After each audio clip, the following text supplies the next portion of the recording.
ওম বাবা বীরশ্রায় নমঃ, ওম বাবা ভবশ্রায় নমঃ, ওম বাবা ভক্তেশ্রায় নমঃ। এইভাবে বাবাকে যদি তোমরা ডাকো, তোমরা ঘরে বসে বাবাকে সাড়া পাবে, সব বিপদ উদ্ধার বাবা করে দেবে। শুধু বাবার নাম জপ, বাবার ভক্তি, শ্রদ্ধা আর বিশ্বাস করে বাবাকে ডাকো, তোমাদেরকে সাড়া দেবে।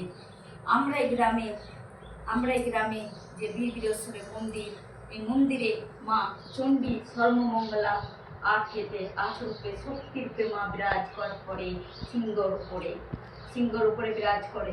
মায়ের কতটা শক্তি, মায়ের কতটা জাগ্রত, মা কতটা জীবিত, মা কতটা সত্যি কথা বলতে পারে, এই মন্দিরে না এলে তোমরা কেউ জানতে পারবে না মা কতটা জাগ্রত। মা যখন ভাদরী মায়ের গায়ে বিরাজমান করে, তখন মা কিভাবে লোককে সমাধান করে, কিভাবে ভক্ত দেখে, কিভাবে ভক্তদের কাজ করে, সব মা বলে দিতে পারে। এই মা হচ্ছে চণ্ডী সর্বমঙ্গলা। এই মাকে ডাকতে গেলে ওম ক্রিম ওম ক্রিম ওম ক্রিম মা চণ্ডী সর্বমঙ্গলা দেবী নমঃ।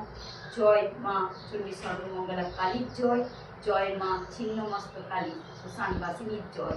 এই বলে মাকে ডাকতে হবে, এই বলে মাকে সাধনা ভক্তি করে ডাকলে মা ঘরে বসে তোমাদের সাড়া দেবে, মা ঘরে বসে তোমাদের কাজ করবে, প্রত্যেকটা বিপদ উদ্ধার করবে। মা কতটা জাগ্রত হবে। মা যখন কোনো ভক্তের উপরে কোনো খারাপ আত্মা বা কোনো খারাপ দৃষ্টি দিলে, তখন মা কিভাবে নেমে ভাদরী মায়ের কাছ থেকে যেয়ে বীরেশ্বরের যে জীবস্থান আছে ওইখানে মা যেয়ে স্বয়ং চান করায়। চান করানোর পর ওর কাছে যে জিনিস আছে ভাদরী মা গায়ে দিয়ে দেয়। দেওয়ার পর ভাদরী মা একরকম হয়ে যায়।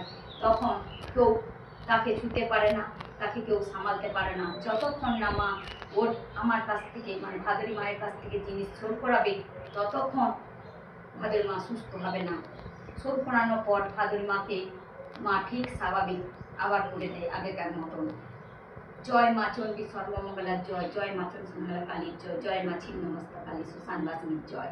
এই বীরেশ্বরের মন্দিরে প্রত্যেকটা দেবীর, প্রত্যেকটা দেবতার, প্রত্যেকটা বাবার ভক্তি করে ডাকলে সব সারা সমাধান হয়, কাজ হয়, প্রত্যেকটা কাজ সফল হয়। এই মন্দিরে বাচ্চা যাদের হয় না, তার বাচ্চার ওষুধ মা দেয়। তার শরীরে যদি কোনো দোষ আছে বা কোনো খারাপ আছে বা মানুষে করে রেখেছে বা শারীরিক শরীরের প্রবলেম আছে, সব মা ধরে দেয়। তারপর ঠিক করে দেওয়ার পর বাচ্চার ওষুধ খাওয়ানো হয়, তারপরে মা বাচ্চা দেয়। কিন্তু বাচ্চা দেওয়ার সময় মা বলে দেয় কীভাবে পালন করতে হবে, কীভাবে রইতে হবে, কীভাবে সব দিক হতে হবে। ঠিকভাবে যদি শ্রদ্ধা ভক্তি ভরে মাকে চরণে পড়ে থাকে, ঠিক কাজ হবে।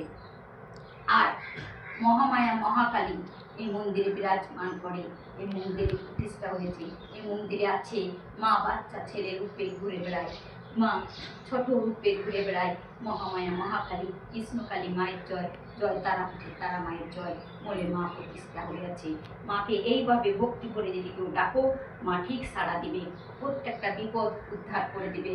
মাকে ভক্তি করে শ্রদ্ধা করে বিশ্বাস করে ডাকো, প্রত্যেকটা কাজ মহামায়া মহাকালী চণ্ডী সর্বমঙ্গলা তারাপীঠের তারা মা চণ্ডী সর্বমঙ্গলা কালী ছিন্নমস্তা কালী শ্মশানবাসিনী করে প্রত্যেকটা কাজ করে। প্রত্যেকটা বাবা মা এই মন্দিরে আছে।